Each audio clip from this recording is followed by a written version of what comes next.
toutes et à tous, c'est Hermès, j'espère que vous allez bien, j'espère que vous avez apprécié la vidéo d'hier. Je tourne cette vidéo en fin de journée, hier soir. J'aimerais qu'on parle un petit peu des XY, j'aimerais qu'on parle un petit peu de confiance, de contrôle, de Bitcoin, des Nations Unies qui tirent la sonnette d'alarme. On va faire un petit peu de fondamental dans cette vidéo, prendre beaucoup de recul et de vous expliquer quand, mais pourquoi le bottom de Bitcoin sera connu et à quel moment. Je reprends en fait les dires de Vincent Gann par rapport à cette précédente vidéo, c'était juste ici si vous voulez le savoir. Le premier à savoir là, je sais quand le marché fera son point bas final. Très intéressant au niveau de cette petite vidéo, je vous laisse aller la découvrir et je me suis dit pourquoi pas en fait aller un petit peu plus loin dans son raisonnement. Au-delà de rester purement technique, je vais essayer de rentrer un petit peu plus dans le fondamental et dans le narratif et ce qui nous attend plus tard pour le Bitcoin. Je pense que ça va vous faire un petit peu de baume au cœur, on commence maintenant. Avant de commencer, je vous invite toujours à rejoindre le Discord des rois du marché. Le lien sera dans la description. Vous y trouverez une documentation qui s'appelle la stratégie des 4 rois. N'hésitez pas à l'utiliser, vous en imprégner, vous en inspirer pour vous aussi trouver votre propre style d'investissement. Elle m'offre d'excellents résultats, que ce soit sur le court, moyen, long terme. Avec Chris, on a proposé de faire un petit salon, scam, spam, ban, parce que beaucoup en fait de personnes usurpent l'identité d'Hermès, donc mon identité, donc ce n'est pas moi qui viens vous voir en message privé pour vous savoir comment vous allez et de vous proposer des super rendements à 500% par an, etc.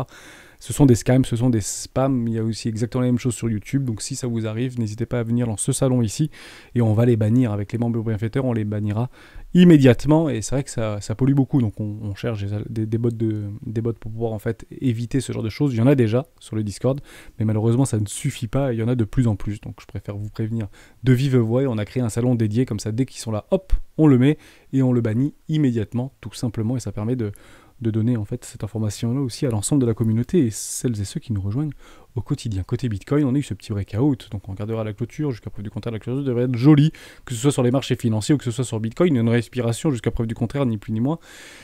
On a toujours des objectifs aux alentours des 21 000 $, donc 21 170, c'est toujours des confluences, et d'ailleurs, il faut reprendre un tout petit peu de recul par rapport à, on va faire un tout petit peu de trading, un tout petit peu de technique, mais partez du principe qu'on était toujours dans son triangle de contraction. Vous voyez, ici, vous avez votre magnifique triangle de contraction, jusqu'à preuve du contraire. Vous vous rappelez bien, on en avait beaucoup discuté dans le Discord, on avait aussi énuméré, fake out, breakout, on a vu beaucoup de volatilité lors du discours de Jérôme Powell, derrière ça part, ça va chercher les vendeurs, ça va chercher les acheteurs découverts, derrière on fait le fake out, on revient chercher en réalité tout simplement une ligne de tendance, ici une petite oblique, hein, ni plus ni moins, et on est en train de faire des destructions haussières formidables, généralement, quand le marché, en fait, la première intention du marché est souvent la bonne. Petit adage toujours intéressant. Donc partez du principe qu'il y en a qui le jouent en réalité ce trade, hein, jusqu'à preuve du contraire, vous mettez ici par rapport au breakout, vous allez chercher sous la précédente structure et vous allez chercher vos objectifs, ratio de 1 pour 1 par exemple, donc ici 20 700 $, vous pouvez monter un petit peu, ratio de 1,5 pour 1, ratio de 2 pour 1, pourquoi pas, ici sur les 21 860 $, etc., etc. Donc en fonction du risque-récompense, bien évidemment. Là, on reste complètement dans le risque-récompense. Mais partez du principe que ceux qui ont mis un levier x10, un levier x8, x9, etc., qui ont pris ce petit breakout de ce triangle de contraction sont toujours dans le trade. Hein. Les acheteurs sont toujours là, il n'y a aucun problème avec ça. Et d'ailleurs, j'aimerais bien qu'on vienne les chercher. À un moment donné, c'est 18 000 $. Kouz, qui nous partage très régulièrement, notamment sur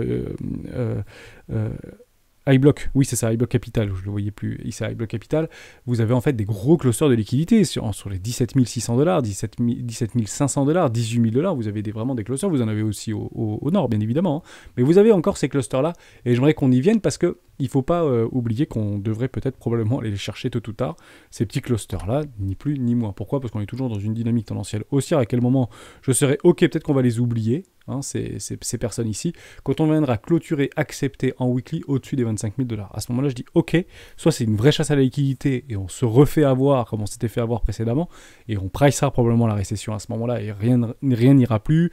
News fondamentale extérieure, pas bullish du tout, etc. On réintégrera le range et on ira chercher les précédents plus bas. Bon, pas de problème avec ça.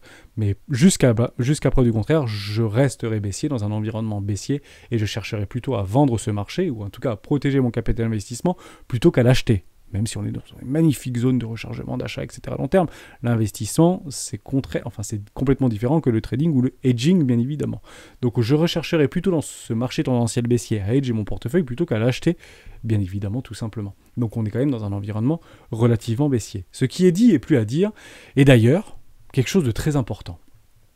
On dit, et c'est peut-être d'ailleurs une mauvaise approche, que j'ai en me disant, bah, on est dans un range, donc on achète les bas de range et on vend les hauts de range. Oui, mais on le sait depuis quand qu'on est dans un range en réalité? On le sait pas depuis 3 mois. Parce qu'on dit souvent, et je dis souvent, peut-être à tort d'ailleurs, on est dans un range qui dure depuis juin 2022. Mais on n'en savait rien qu'on était dans un range depuis juin 2022. On est parti chercher une capitulation. Bon, on l'a vu, des fortes liquidations, on parle de plus de 10 milliards de dollars de liquidation.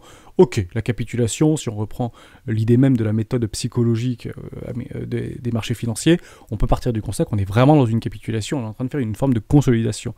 Et on tentait d'aller chercher quoi? Un haut de range. Donc on a eu une première démarche haussière ici, avec des creux toujours plus hauts que les précédents et des plus bas toujours plus hauts que les précédents, pour aller chercher les objectifs de prix plus haut. Ici, on avait les 25 000 dollars qui a beaucoup été rappelé, c'était fin juillet, début août, avec Ichimoku Kinkoyo, Notenkan, Kinjun, etc., Bad Nuage, SSA, SSB et tout ce que vous voulez. On avait aussi d'autres objectifs, les 29 300 dollars, les 26 500 dollars, les zélotistes avaient d'autres objectifs vers les 28 000 dollars, et puis Target d'Hermès, 103 000 dollars. Formidable. Bon, finalement, on s'est arrêté aux 25 000 dollars. C'est un constat. Donc maintenant qu'on sait, et à quel moment on savait que c'était notre haut de range, bah à un moment où on est parti chercher notre bas de range. Et à ce moment-là précis, on savait qu'on était dans un range. On a notre bas de range, et on a trouvé notre haut de range. Mais tant qu'on n'est pas revenu tester le bas de range, on ne savait pas qu'on était en haut. Donc le range en réalité commence où? Ben, il commence ici le range. Il commence à partir du mois de septembre. Donc en fait ça fait 3 semaines qu'on sait qu'on est dans un range. On voit qu'on est dans un range depuis des mois, mais on sait qu'on est dans un range depuis 1 semaine et demie. Dès lors, les range traders se mettent en jambes. Et les range traders se sont mis en jambes fortement. Ils étaient très motivés. Pourquoi ils étaient motivés? Parce qu'on revient chercher ses précédents lots et poum, le prix y part. On se fait contrer par l'oblique, on se fait contrer par la SSB au niveau d'Ichimoku Kinkoyo, notamment en daily. Plein de petites confluences qui pouvaient nous dire qu'on était dans une zone de rechargement de vente logique court terme. Derrière, c'est rejeté. Mais l'objectif des range traders, c'est d'aller chercher le haut du range. Et on n'est pas allé chercher le haut du range jusqu'à preuve du contraire. Donc c'est leur objectif. Et on est en train de reconsolider ici, piéger un maximum de vendeurs. On continue à consolider pour aller chercher ce haut de range. Et à ce moment-là, on attendra un breakout. Est-ce qu'on sera suffisamment mûr pour breaker au nord? Gros point d'interrogation. Est-ce qu'il faudra aller chercher la liquidité au sud et venir chercher tous ces clusters et ces acheteurs futurs millionnaires qui ont acheté le bottom définitif, qui se feront sortir tôt ou tard, pour derrière faire une continuation de consolidation et pourquoi pas aller chercher après de nouveaux sommets ou dire ici c'est la fin du monde. Mais regardez bien, parce que ça on le vit et on le vit systématiquement. On repart par rapport à la précédente fractale qu'on avait vue juste ici, par rapport à une capitulation, une grosse chasse à la liquidité. D'ailleurs, on sait qu'on est dans un range, à quel moment? Au moment où on va chercher un haut de range. Donc on vient chercher le premier arrêt, c'est pour ça qu'on avait des objectifs un peu plus hauts, mais on vient chercher un haut de range, derrière on repousse en bas du range et on sait à ce moment-là qu'on est dans un range. Donc que font les acheteurs? On repousse dans le haut de range puisque on le sait, ça y est, on sait qu'on est dans un range. Parce qu'on a trouvé une borde basse et on a trouvé une borde haute. Pourquoi? Parce qu'on a trouvé une borde basse. Le fait de revenir sur la borde basse, ça nous dit qu'on est dans un range. Donc on le voit et on dira, oui, on est dans un range depuis le 19 mai. Non, on sait qu'on est dans un range quand on revient le 10 juin, un mois plus tard. Donc les range traders vont chercher le haut de range. La question est de savoir, est-ce qu'on pousse ou pas et si on est suffisamment mûr, ou est-ce que les range traders vont vendre les hauts de range pour aller plus bas et aller chercher cette fameuse poche de liquidité. Et c'est ça que j'attends, moi. Je suis d'accord pour qu'on aille à 25 000 $. Il n'y a pas de problème. Et je vous dirai, ok, je suis bullish parce qu'on a accepté au-dessus des 25 000 $ et qu'on fait le breakout. Mais jusqu'à preuve du contraire, tant qu'on évolue en dessous ou très proche des 25 000 $, pour moi, l'objectif, c'est d'aller chercher plus bas. Dans un environnement et dans une dynamique tendancielle baissière ici. Et peut-être qu'on ira avorter comme on l'a fait ici dans les 0,50 et au moment où on avorte, on dit « Ouh là là, les vendeurs sont trop forts, Bitcoin à 10 000 $. Perdu. » Et bien refaisons exactement la même chose. Reprenons exactement la même fractale. Juste ici. On va chercher le haut de range, on vient chercher un bas de range, on avorte milieu de range, on vient chercher en bas poche de liquidité sans casser pour autant les précédents lots alors qu'on était déjà venu chercher les précédents lots, je suis dans la prédictive ici, perdu. Et là on ira chercher l'objectif. 30 000, 50 000, 40 000 $, etc. Mais à quel moment on le sera ça? À quel moment on sait, ok, on peut faire des vrais rallyes haussiers, on peut aller chercher des points plus hauts, on peut sortir du range, la tête haute et par le nord. À quel moment? Et ben je reprends à ce moment-là la vidéo de Vincent Gann, retrouvez-la, je vous la remontre ici au niveau de Twitter. Extrêmement simple. On fait un petit tour sur des XY et j'aimerais vraiment vous montrer ça parce que c'est fort d'enseignement, c'est juste génial. Bon. Est-ce qu'on sait qu'on est sur un top de marché ici? Non, on n'en sait strictement rien. Dollar index continue à se déprécier jusqu'à preuve du contraire. On a juste en fait une correction puisqu'en fait on fait ça tout le temps. Vous savez, les marchés ne font pas que monter. to the moon. Donc on a des corrections, on ne remet pas en cause la dynamique haussière sur le dollar index. Donc pour moi, jusqu'à preuve du contraire, c'est juste une correction, une petite respiration. On n'a pas que des acheteurs, il y a aussi des vendeurs. Et il y a d'ailleurs beaucoup de vendeurs sur le dollar index. On parle de 60% à peu près des opérateurs qui sont vendeurs sur le dollar index. C'est pas vraiment bon. On préfère avoir beaucoup de personnes qui soient boules sur le dollar index. Et pour être tout à fait honnête avec vous, peut-être on le verra beaucoup plus haut, hein, les gens qui deviennent très boules sur le dollar index, parce que ça devient finalement le nouveau paradigme. Mais n'y pensons pas. Partons du principe qu'ici on a le top du marché. Si on a un top du marché, il y a des choses qui vont se passer dans la dynamique interne. C'est très intéressant. Derrière, on commence à faire une magnifique structure, juste ici, et on casse en réalité les fameuses 104. À ce moment-là, quand on arrivera proche des 104, je hedge ma position. Pourquoi? Parce qu'il sera très probable d'être en réalité extrêmement proche des 30-33 000 $ sur Bitcoin. Eh oui. Il y a une forte décorrélation, donc c'est une corrélation inversée entre dollar index et le Bitcoin. On le sait, on le constate. Quand le dollar est fort, Bitcoin est faible. Quand le dollar est faible, Bitcoin est fort. Donc on peut partir du principe que si on revient chercher cette poche ici entre les 100 et 104 $, on aura très probablement breakout Bitcoin au nord, 25, 26, 30, 33, avec beaucoup de leviers d'achat. On parle de 10 milliards de dollars de liquidation potentielle à la vente comme à l'achat, donc au nord comme au sud. Donc ici, on sera très proche, je pense, des 33 000 $ au niveau du Bitcoin. Si dollar index continue à se déprécier, on viendra chercher le premier arrêt de tout le précédent mouvement, et je dis bien de tout le précédent mouvement au niveau du dollar index, juste ici. Ah, je vais passer en weekly, on le verra beaucoup mieux. Coucou. Voilà, juste ici, précédent mouvement aux alentours des 70. Hop, premier arrêt, Bitcoin sera aux alentours des 50 000 $. En somme, dans une zone de rechargement de vente logique.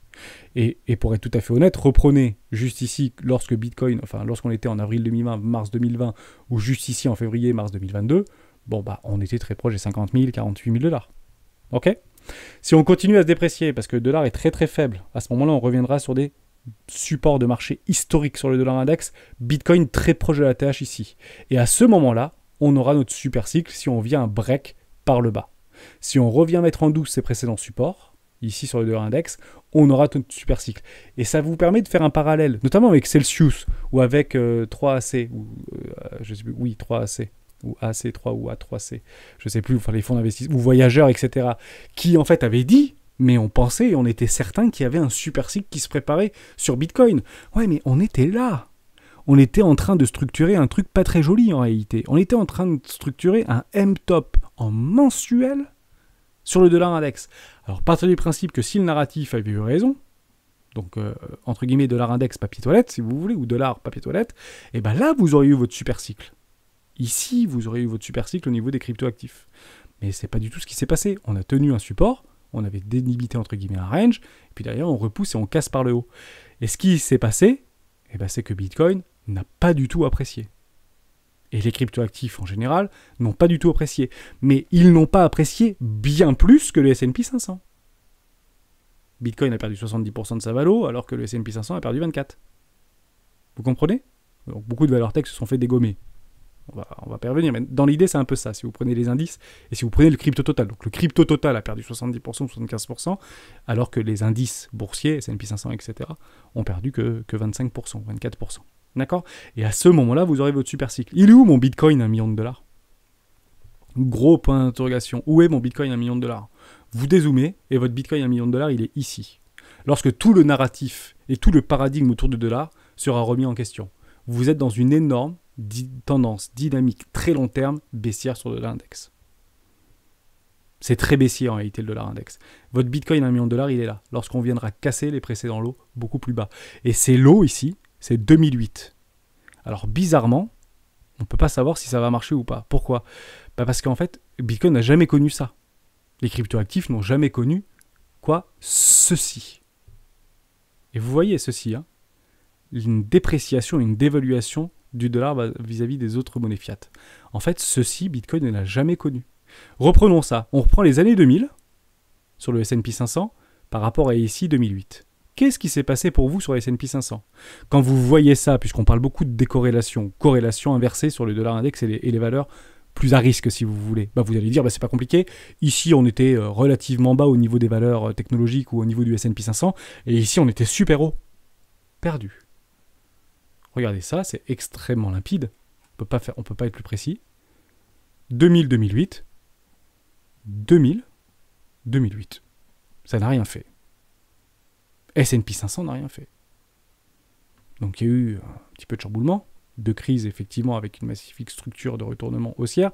Merci les banques centrales et leur ingérence.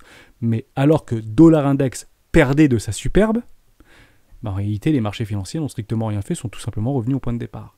Et c'est là que ça commence à être intéressant. Pourquoi ? Parce que qu'est-ce qui s'est passé sur nos amis crypto ? Je vais tout effacer là. Qu'est-ce qui s'est passé sur nos amis crypto depuis 2008, à peu près, on peut dire ici 2008, où Bitcoin ne valait strictement rien, à aujourd'hui, où tout ce cycle, en réalité, qui, pour moi, reste un cycle tendanciel haussier de fond très long terme au niveau de Bitcoin. Et bien, en réalité, pendant cette phase-là, le dollar index n'a jamais été baissier. Regardez ça. Entre ici 2008 et aujourd'hui, est-ce que vous voyez ça baissier, vous ?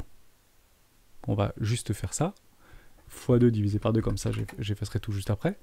Pour moi, depuis la création de Bitcoin à aujourd'hui, le dollar index est croissant.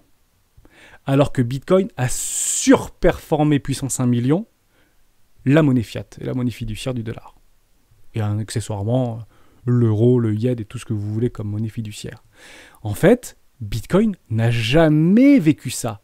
C'est pour ça que j'aimerais vraiment vous mettre dans cette situation pour dire Bitcoin n'a jamais vécu d'inflation. Est-ce que c'est vrai, est-ce que c'est pas vrai ? Est-ce que finalement Bitcoin n'est pas une erreur, etc. Oui, mais en réalité, Bitcoin n'a jamais connu une dévaluation de la monnaie. Il a toujours existé, subsisté et surperformé dans un marché financier tendanciel haussier sur les monnaies fiduciaires. En fait, ceci n'a jamais été connu sur Bitcoin. Alors, je vous le fais en 1000, je vais tout effacer ici. Si notre ami dollar index, et honnêtement, ceux qui m'écoutent, vous savez que ça va se passer comme ça, et je pense très franchement que ça va se passer comme ça. Parce qu'à un moment donné, on ne peut pas imprimer 15 000 milliards de dollars sans collatéral derrière. Si vous voyez quelque chose comme ça, à votre avis, qu'est-ce que va faire Bitcoin ? Eh bien, ici, votre Bitcoin vaudra 1 million de dollars. Voilà. Prenez des profits, ok ? Parce que le dollar ne fera pas que baisser. Il va faire des petites choses comme ça, très probablement. Alors que ce soit ici, ou que ce soit ici, c'est pas très grave, mais le fondamental rattrape toujours la technique. Je ne sais pas si vous avez déjà vu en fait cette hiérarchie, si vous voulez, temporelle par rapport à dollar vis-à-vis Bitcoin. Il faut vraiment comprendre aujourd'hui que Bitcoin a toujours évolué dans un marché haussier au niveau des monnaies fiduciaires. Toujours. C'est intéressant, Pourquoi ça embête les banques, en réalité, ce Bitcoin ? Pourquoi ça embête les banques centrales ? Pourquoi ça embête les gouvernements ? En fait, il y a deux choses qui vont se passer si ce narratif et si ce scénario se produit. Ce sera une perte de confiance sans précédent sur les monnaies fiduciaires. Parce que partez du principe que votre Tesla, votre dollar il est ici, si le dollar il est ici, votre Tesla ça ne vaudra peut-être pas le même prix. Il faut le savoir. Il y aura une très forte inflation, très probablement, ou ce qu'on peut appeler éventuellement une hyperinflation. C'est possible. Okay ? En tout cas, ce sera une inflation qui sera au-dessus des 1%. Partons du principe là-dessus. La deuxième chose, au-delà de la perte de confiance dans les monnaies fiduciaires, aujourd'hui, si je vous dis que votre dollar n'est plus une valeur refuge ou n'est plus une valeur de confiance ou de son hégémonie qui est remis en doute, et son hégémonie commence à être remis en doute par rapport et notamment à l'ONU qui exhorte la Réserve fédérale à ralentir ses hausses de taux de fonds fédéraux pour éviter la récession, parce que actuellement ils n'entendent pas trop, mais si vous prenez l'idée de l'ONU, donc des Nations Unies, c'est aujourd'hui quasiment 200 États qui y sont réunis, ils demandent expressément, alors exhorte, je pense que c'est un grand mot, ou un gros mot, entre guillemets, je pense pas que ce soit comme ça, mais dans l'idée, ils demandent, est-ce que c'est possible de ralentir l'augmentation des taux, parce que ça nous met vraiment, nous, en difficulté, et vous allez peut-être sauver votre économie nombriliste, mais en fait, le reste du monde, et notamment les pays en voie de développement, et les pays pauvres, vont la prendre de plein fouet. Merci, les Américains, mais pensez aussi aux autres. Les autres existent. Il n'y a pas que des Américains sur la planète. J'extrapole un petit peu et je parle un peu crûment, mais dans l'idée, c'est un petit peu ça. Si vous prenez au niveau de l'ONU, c'est tous les pays en fait du monde qui sont de l'ONU. Vous avez 192 ou 193 États. Et vous avez aussi des informations qui sortent comme ça, qui sont très intéressantes et qui sont fortes de sens. En réalité, pour moi, à quoi sert encore le Conseil de sécurité de l'ONU ? 5 pays membres non permanents, etc. Mais ces informations-là, vous ne les avez pas depuis la semaine dernière. Ces informations-là, elles datent de 2019. Donc ça fait longtemps en réalité qu'on remet en cause le fondement même de l'ONU. Je pense que c'est très important, je pense que c'est primordial pour la sécurité et pour la paix au niveau de l'ONU. Je pense que si aujourd'hui on n'a pas explosé par des bombes nucléaires depuis les 70 dernières années, c'est justement ou en partie grâce à l'ONU. C'est une raison très personnelle, je vous la partage, mais je pense que c'est très important qu'on ait encore l'ONU et notamment les casques bleus. On va aller un petit peu plus loin, parce qu'au-delà d'une crise de confiance, il y a aussi une crise de confiance par rapport à nos banques centrales, et je réponds en même temps à la question, et si on annulait la dette des banques centrales? Et si on annulait la dette des banques centrales? Je vous fais en fait très simplement le bilan actif-passif d'une banque centrale. Vous avez dans les actifs, je résume très comptablement parlant, les actifs, c'est ce que je possède, c'est ce qu'on me doit. Et les passifs, c'est ce que moi je dois. Si vous voulez, c'est un petit peu ça. Donc en actif, j'ai des ors, donc effectivement, il y a de l'or, Fed, Banque Centrale Européenne ou Américaine, qui aujourd'hui a un bilan assez équivalent, et d'ailleurs, le bilan de la Banque Centrale Européenne est supérieur au bilan de la Banque Centrale Américaine. Petite parenthèse, aujourd'hui donc la Banque Centrale Européenne a de l'or, des réserves de change, elle a des dettes souveraines ou des titres de dette si vous voulez, des prêts des banques commerciales, etc. Elle a aussi en passif de la monnaie en circulation, pas de problème, des comptes de banque réserves obligataires, etc. Et fonds propres, c'est un peu le capital comme le capital des entreprises, et des gains sur actifs et intérêts qui sont pas si énormes que ça, puisque c'est plutôt des obligations. En fait, elles prennent l'intérêt des obligations souveraines dans les gains et ses actifs sur intérêt.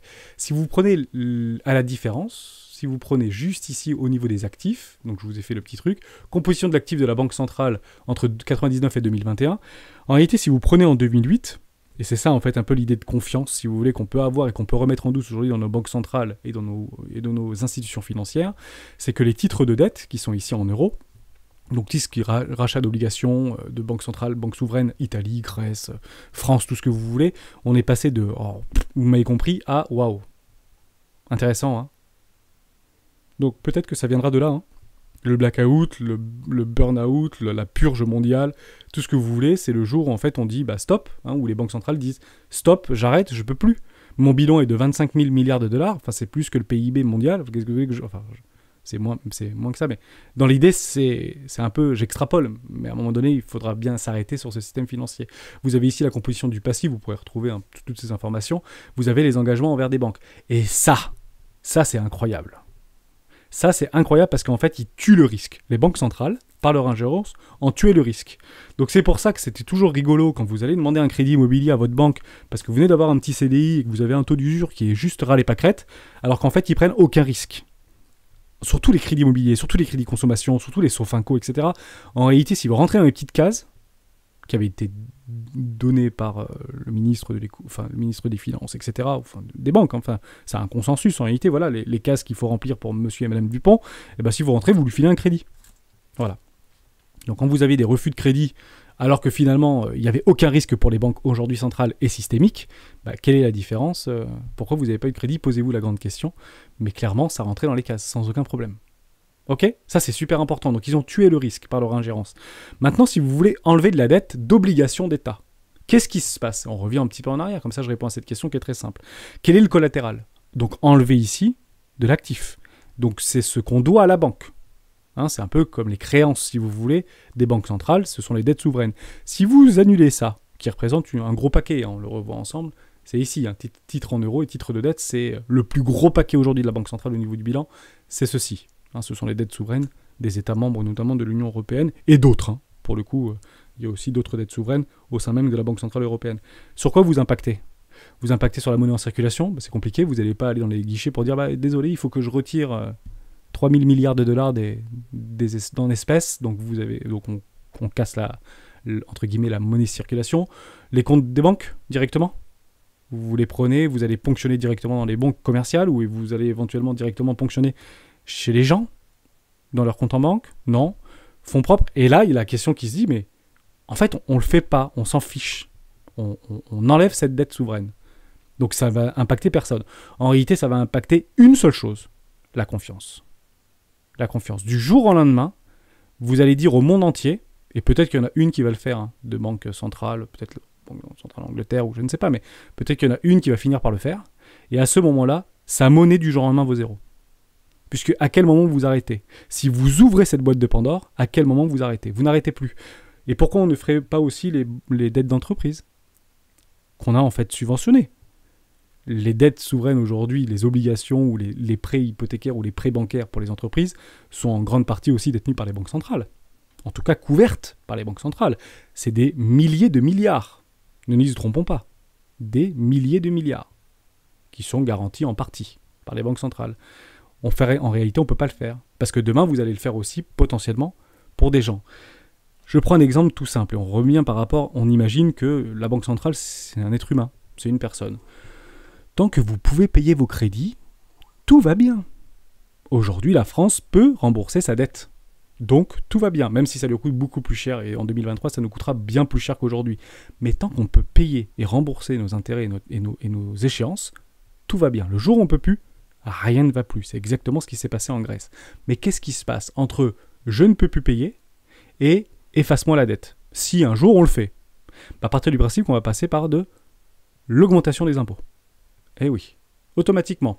De la dette aujourd'hui, et de la dette pour payer nos obligations, payer le Covid ou la dette Covid, etc., tout ce que vous voulez, c'est clairement de l'impôt futur. Donc on va augmenter les impôts. On est déjà très haut, mais on va augmenter les impôts. On va aussi augmenter, alors il y a énormément d'argent sur les frais de succession. Donc on parle qu'on va éventuellement les baisser, mais probablement qu'on va, je pense, plus les augmenter dans les prochaines années. Libre à moi de penser, c'est très personnel. Vous avez aussi la possibilité de rentrer dans une période d'austérité. L'austérité, qu'est-ce que c'est? C'est vous augmentez l'imposition et vous dépensez moins. Vous diminuez les dépenses et vous augmentez les impôts. Ça, c'est ce qu'on appelle l'austérité. En France, on baisse les impôts et on augmente les dépenses. Ça s'appelle de la folie. Mais ça fait 30 ans qu'on le fait. Mais c'est de la folie en réalité. Vous baissez les impôts, vous essayez de donner plus de pouvoir d'achat aux Français ou Européens, je suis un petit peu dans le même bateau, et vous augmentez vos dépenses, donc dépenses de sécurité sociale, dépenses de tout ce que vous voulez, dépenses d'État, dépenses de... On peut imaginer tout ce qu'on veut pour les écoles, l'armée, l'éducation nationale, etc. Et vous financez ça par de la dette. Donc à un moment donné, cette dette, il faudra la payer. Si vous ne la payez plus demain,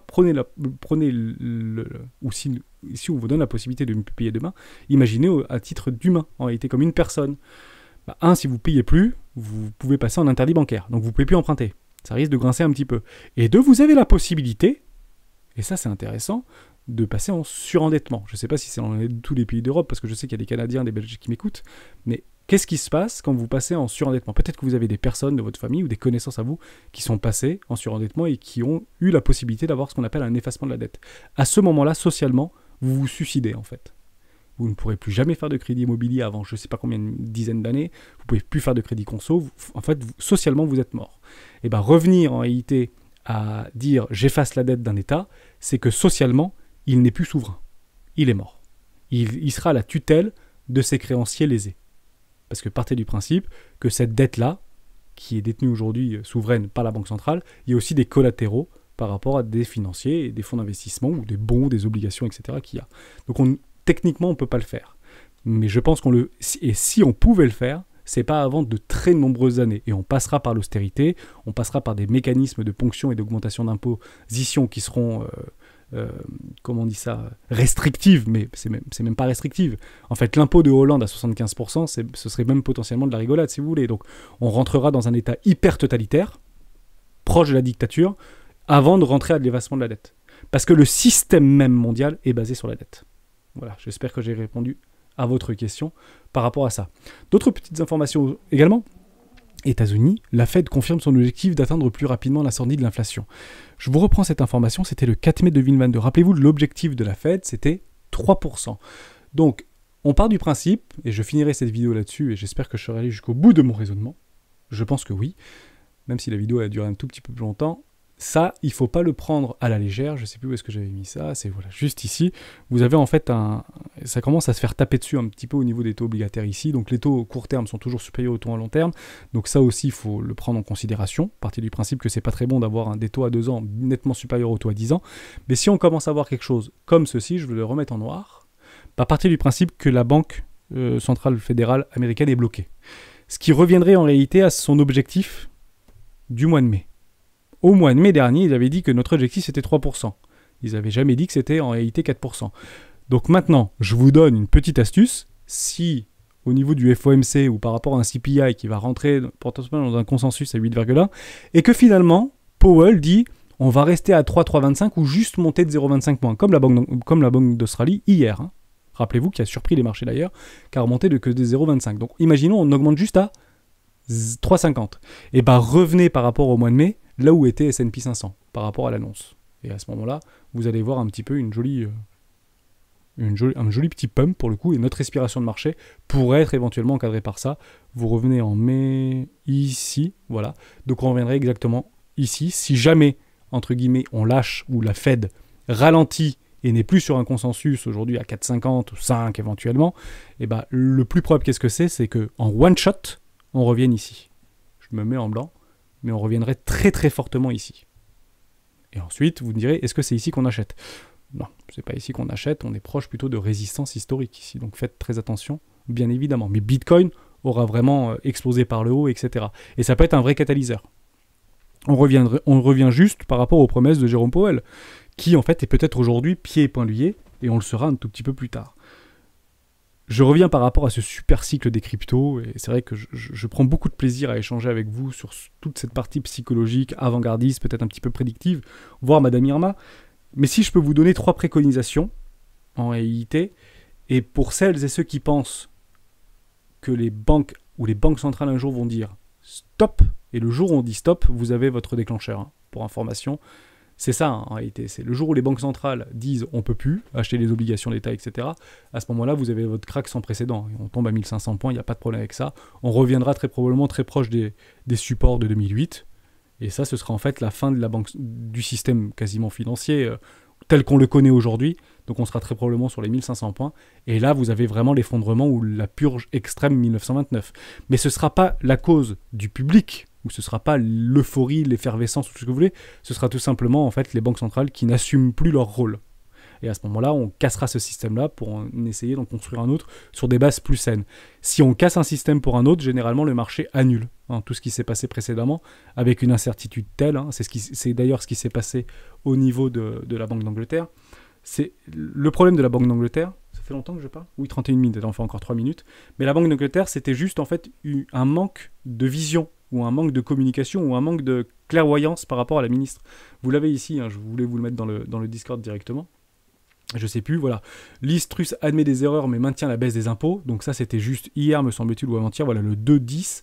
Derrière, le lendemain, vous avez en fait son premier ministre des Finances, enfin son ministre des Finances, l'on se fait marche arrière par un tweet au niveau de son ministre. Enfin, j'ai même pas envie de voir comment ça marche au niveau de la communication en Angleterre, parce que si tu fais une erreur ou si tu es tombé à culpa, tu dis pardon, mais tu laisses pas ton ministre des Finances tweeter. Donc grosso modo, il expliquait qu'on a été un petit peu trop loin par rapport à la suppression des taux d'imposition de 45% pour tous les complotistes hyper comment on dit ça ? Pas complotistes, mais un peu anarchistes du système actuel, etc. Partez du principe que Macron l'a fait en fait au début de son quinquennat. Bon timing pour le coup, avant les gilets jaunes, mais juste avant son quinquennat, il avait supprimé l'ISF. Donc il avait transformé sur l'impôt sur la fortune immobilière et non pas mobilière. Donc tout ce qui est fonds de placement, etc., ça a été entre guillemets sorti de l'imposition. Donc tout ce qui est ISF a été supprimé. Question de timing. Donc ceux qui sont un peu complotistes, anarchistes, etc., partent du principe que c'est une volonté de BlackRock, ça. C'est une volonté des grandes puissances financières mondiales que tout le monde soit à la même enseigne. Donc les Anglais étaient un petit peu en retard par rapport à ça. Bon, mauvais timing, parce qu'en réalité, la suppression de l'imposition sur les hautes fortunes, c'est une volonté pour ceux qui suivent un peu le nouvel ordre mondial, je le suis de très très loin, parce que aujourd'hui ça n'impacte pas mon quotidien et ça n'impacte pas les marchés financiers, ou en tout cas peut-être pas dans le mauvais sens, j'ai envie de dire, entre guillemets, mais ça vient en fait peut-être d'un objectif bien plus profond de supprimer l'impôt, donc mauvais timing, mais ça ne remet pas en cause en réalité sa suppression. Partez du principe que les 50 milliards, c'est pas les 50 milliards d'impôts sur la haute fortune, c'est pas vrai, parce que de temps vous avez le bouclier énergétique, etc. Donc c'est juste un manque de communication qui a dit qu'on n'aurait peut-être pas dû mettre dans la loi ou dans les décrets le fait qu'on allait supprimer l'impression. Mais en fait, ça se fait one shot. Tiens, on va tout mettre dedans, c'est un petit peu comme le grand plan d'Emmanuel Macron au niveau de la privatisation des aéroports de Paris, etc. Dans la loi Pacte. Cette loi Pacte, rappelez-vous, pour ceux qui s'en souviennent. Mais en fait, on a mis tout dans le même panier. Il y avait même la réforme des retraites, qui aujourd'hui n'est toujours pas validée, mais il y avait déjà des premières briques de réforme des retraites et réforme de l'assurance chômage à l'intérieur, rappelez-vous. Et généralement, on essaie de placer ça, qui fait un petit peu... Vous mettez du bien avec du mauvais, c'est purement politique, je trouvais ça très intéressant. Mais peut-être que ça vient d'une logique, entre guillemets... de nouvel ordre mondial pour pouvoir éventuellement continuer à creuser ces disparités et ces inégalités sur du long terme. Parce que ça, si vous voulez mettre un bouclier énergétique pendant 6 mois, c'est une chose. Mais supprimer le taux d'imposition de 45%, c'est pas pour 6 mois. C'est super important en fait ça. Les riches ont quelque chose que les moins riches n'ont pas, du temps. Du temps. Eux ont beaucoup de temps. Les pauvres vivent au moins le mois. Et ça me donnera d'ailleurs ma transition, et je finirai vraiment là-dessus. Suppression de l'ISF, voilà, on va rester là-dessus. 3 préconisations. Je sais que vous êtes nombreux à m'écouter, vous êtes de plus en plus nombreux à m'écouter, et je vous en remercie infiniment. J'y ai été et je l'ai vécu, ça, ces situations de c'est la fin du monde, etc. Même en crack Covid, ça avait vraiment surpris beaucoup de monde. 2008, je l'ai vécu également. J'étais plus jeune, mais je l'ai vécu également. Si je pouvais revenir en fait en arrière, 10 ans en arrière, ce que je ferais en étant jeune travailleur ou jeune employé, c'est je me mets un toit sous la tête. Avant de commencer à mettre des billes dans les crypto-actifs, 500 balles par là, 1000 balles par là, 1500 balles par là, ça vous oubliez et vous mettez un toit sur votre tête. C'est super important. Essayez le plus rapidement possible. On s'en fout des taux. On s'en fout, ça va descendre, ça va remonter, ça va à droite, ça va à gauche. On s'en fout. Mettez un toit sous votre tête. Parce que ça, pour le coup, ça ne sera pas ponctionné par l'État. Il y aura peut-être des impôts supplémentaires, mais c'est trop ancré, entre guillemets, dans le patrimoine psychologique et sociétal de la France, ou je pense des pays européens. C'est l'idée de l'accession et de la propriété. Mettez vite un toit sur votre tête. Deuxième chose, si vous avez déjà un toit sur votre tête, essayez d'avoir au minimum 3 mois de salaire d'avance. Ça vous permet de réfléchir et d'ouvrir votre champ des possibles. Quand vous avez 3 mois de salaire d'avance, c'est le minimum que je me suis imposé moi il y a quelques années, et je peux vous assurer que j'ai pris beaucoup plus de temps, beaucoup plus de recul, et j'ai réfléchi à plus long terme. Si vous arrivez à 1 an d'avance, c'est beaucoup plus souple à la fois pour votre vie de famille, à la fois pour votre vie amicale, pour vos projets, et vous voyez toujours plus loin. 1 an de salaire, si vous prenez 1 an de salaire, c'est 2 000 euros par mois, à peu près le salaire médian, c'est 25 000 euros. Si vous avez 25 000 euros bloqués sur un livret d'épargne populaire, un truc à 3 ou 2%, peu importe, et ben ça vous permet de voir un tout petit peu plus loin, ou en tout cas d'avoir une possibilité d'être moins dans l'urgence. Et ça vous fait faire beaucoup moins de bêtises, notamment sur les cryptoactifs, à vouloir faire des leviers x100 avec 100 balles, pour le coup. 3e préconisation, soyez là où vous êtes aujourd'hui. Si on est là sur le Bitcoin, honnêtement, je pense que demain, c'est le salut d'un nouveau système financier qui va se créer, mais qui ne sera pas volontaire par rapport aux banques centrales, par rapport aux BIC systémiques. Pour donc tous ceux et celles qui pensent que le système est arrivé à bout de souffle, c'est d'entêtement sans précédent, celui qui va résister, je pense que c'est lui. Je pense que c'est Bitcoin. Et honnêtement, je pense qu'il peut partir très très fort. Et je le dis et je le répète, vraiment par rapport à ce narratif. Parce que Bitcoin n'a jamais connu de dynamique tendancielle baissière de fond sur les monnaies fiduciaires. Je vous laisse là-dessus, j'espère que je vous ai aidé. On est parti un petit peu dans tous les sens, j'espère que je n'ai pas trop été décousu, mais je pense que c'était important de remettre les choses dans leur contexte par rapport à où on se trouve aujourd'hui, ce que est Bitcoin et ce que n'a pas vécu Bitcoin et ce qu'a vécu Bitcoin. L'idée même, et je finirai là-dessus et je conclurai là-dessus, que Bitcoin n'a jamais vécu de marché baissier sur les monnaies fiduciaires, nous donne en fait un horizon de temps plus ou moins éloigné, si vous voulez, d'une valorisation que personne aujourd'hui ne peut imaginer. Vraiment, je vous le dis. Si demain, les monnaies fiduciaires ou le dollar perdent l'eau, il y a une crise de confiance sur les monnaies souveraines, sur les dettes souveraines, sur les monnaies souveraines, partez du principe que personne ne peut imaginer la valorisation de Bitcoin demain. C'est pas possible. Ça dépasserait l'entendement. Et je sais qu'on est très peu à le penser aujourd'hui sur cette planète, très probablement, et aujourd'hui, celles et ceux qui m'écoutent, mais vous êtes, je pense, vraiment au bon endroit, et sachez que vous êtes aujourd'hui que 3 ou un peu plus de 3% à être à cet endroit-là par rapport au reste de l'humanité, ou en tout cas, le reste de l'humanité connectée.